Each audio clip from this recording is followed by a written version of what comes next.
You know who it is. You know what time it is. Back in time with yet another Pristine Fine, genuine new videos. Brother Henry Hank, Soul Conscious, 4400 or 4400. Welcome back to the network. Positivity over negativity, all the best in life. Peace and blessings to all walks of life. Peace and blessings to every man, woman, and child. Peace and blessings to all my subscribers, supporters, viewers, listeners, visitors. I want to thank you all so much for stopping in. We're continuing again with Volume 1, Part 4 of The Art of War. We started part of Section 4, continuing from point number 4. Art of War by Tung Tzu. Once I'm over with the mini series of once I'm done eventually going through all of the parts, I'm going to do a requiem, a review. But going through them, some things will be obvious that we can add to our arsenal to help us in our lives. And there are some things more subtle that we may have to look at more closely. But anyway, continuing at point 4, hence the saying, one may know how to conquer without being able to do it. Part 4.5, security against defeat implies defensive tactics. Ability to defeat the enemy means taking the offensive. Point 6, standing on the defensive indicates insufficient strength. Attacking, a superabundance of strength. Part 4.7, the general who is skilled in defense hides in the most secret recesses of the earth. He who is skilled in attack flashes forth from the top most highest heights of heaven. Thus, on the one hand, we have ability to protect ourselves. On the other, a victory that is complete. Point 8, to see victory only when it's within the ken of the common herd is not the acme of excellence. Point 9, neither is it the acme of excellence if you fight and conquer and the whole empire says well done. Point 10, to lift an autumn here is no sign of great strength. To see the sun and moon is no sign of sharp sight. To hear the noise of thunder is no sign of a quick ear. Point 11, what the ancients called a clever fighter is one who not only wins, but excels in winning with ease. Point 12, hence his victories bring him neither reputation for wisdom nor credit for courage. Point 13, he wins his battles by making no mistakes. Making no mistakes is what establishes the certainty of victory, for it means conquering an enemy that is already defeated. Point 14, hence the skillful fighter puts himself into a position which makes defeat impossible and does not miss the moment for defeating the enemy. Point 15, thus it is that in war, the victorious strategist only seeks battle after the victory has been won, whereas he who is destined to defeat first fights and afterwards looks for victory. Point 16, the consummate leader cultivates the moral law and strictly adheres to method and discipline. Thus it is in his power to control success. Point 17, in respect of military method, we have firstly measurement, secondly estimation of quantity, thirdly calculation, fourthly balancing of chances, fifthly victory. Point 18, measurement owes its existence to earth.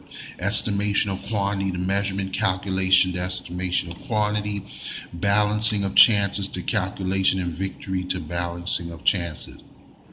Point 19, a victorious army opposed to a routed one is as a pound's weight placed in the scale against a single grain. Point 20, the onrush of a conquering force is like the bursting up of pent-up waters into a chasm 1,000 fathoms deep. Now we're going to start part 5, called energy. Part 5, energy. Sun Tzu said, the control of a large force is the same principle as the control of a few men. It is merely a question of dividing up their numbers. Point 2, fighting with a large army under your command is no wise different from fighting with a small one. It is merely a question of instituting signs and signal. Point 3, to ensure that your whole host may withstand the brunt of the enemy's attack, remain unshaken. This is effected by maneuvers direct and indirect. Point 4, that the impact of your army may be like a grindstone dashed against an egg. This is affected by the science of weak points and strong. In all fighting, the direct method may be used for joining battle, but indirect methods will be needed in order to secure victory. Point 6, indirect tactics efficiently applied are inexhaustible as heaven and earth, unending as the flow of rivers and streams, like the sun and moon. They end but to begin anew, like the 4 seasons they pass away to return once more. Point 7, there are not more than 5 musical notes, yet the combinations of these 5 give rise to more melodies than can ever be heard. Point 8, there are not more than 5 primary colors, blue, yellow, red, white, and black, yet in combination they produce more hues than can ever been seen. Point 9, there are not more than 5 cardinal tastes, sour, acrid, salt, sweet, bitter, yet combinations of them yield more flavors than can ever be tasted.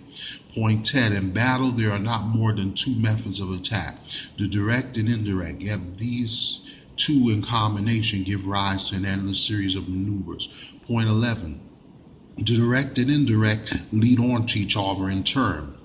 It is like moving in a circle. You never come to an end. Who can exhaust the possibilities of their combination? Point 12, the onset of troops is like the rush of a torrent which will even roll stones along in its course. Point 13, the quality of decision is like the well-timed swoop of a falcon which enables it to strike and destroy its victim. Point 14, therefore the good fighter will be terrible in his onset and prompt in his decision. Point 15, energy may be likened to the bending of a crossbow, decision to the releasing of a trigger. Point 16, amid the turmoil and tumult of battle, there may be seeming disorder and yet no real disorder at all.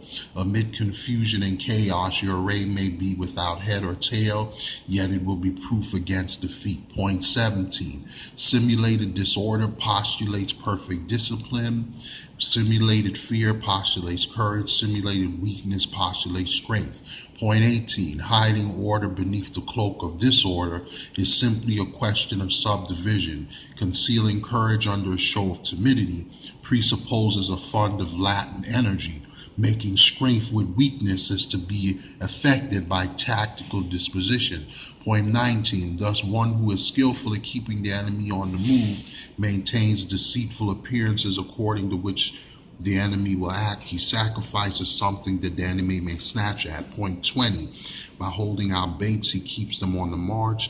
Then with a body of picked men, he lies in wait for him. Point 21, the clever combatant looks to the effect of combined energy and does not require too much from individuals. Hence his ability to pick out the right men and utilize combined energy. Point 22, when he utilized combined energy, his fighting men become, as it were, like onto rolling logs or stones, for it is the nature of a log or stone to remain motionless on level ground and to move when on a slope, if four-cornered to come to a standstill, but if round-shaped to go rolling down. Point 23, thus the energy developed by good fighting men is the momentum of a round stone rolled down a mountain to thousands of feet in height. So much on the subject of energy. Part 6, weak points and strong. I'm going to go over the first point and we'll pick up there next time. Point 1, Sun Tzu said, whoever is first in the field and awaits the coming of the enemy will be fresh for the fight. Whoever is second in the field and has to hasten the battle will arrive exhausted. So with that being said, peace and blessings. I'll catch you guys on the fly in the next one. Think right, reflect right, love right, do right, be right. Click the bell button to be notified of future videos. Like, share, subscribe. If you have a positive channel, cause, or endeavor, station, or program you're involved in, collectively, individually, let me know and I'll do the same for you. Feel free to visit as often as you like to get true facts and objective information night and day. I'll catch you guys on the fly in the next one. Peace, peace, peace.